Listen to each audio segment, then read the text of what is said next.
Of President Trump is, of course, raising a lot of questions. Our George Godfrey has a closer look at what all this means.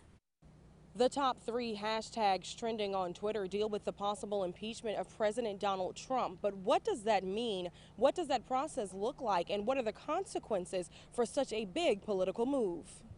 It starts with the formal impeachment inquiry, an announcement Speaker of the House Nancy Pelosi made Tuesday morning.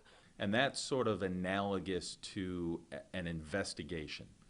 Assuming that there's enough evidence to move forward, then one of the committees, the House Judiciary Committee, will draw up specific articles of impeachment.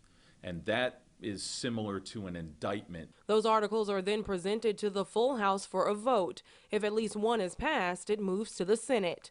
It's impeach, and then you have what is actually called a trial in the Senate, whereby the Senate either acquits or finds the president guilty. The House has at least 2 routes it can take to try and use to impeach President Donald Trump. If they are nothing more than the president has obstructed Congress from investigating, that sounds much more like a partisan issue.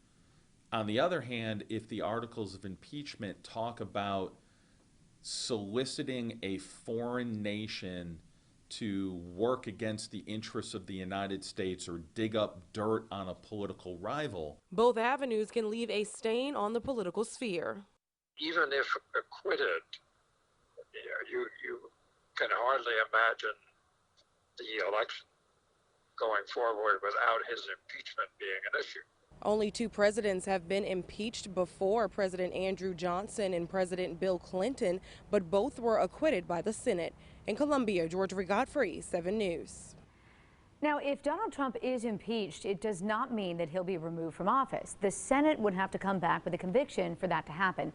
Additionally, the House can withdraw its inquiry.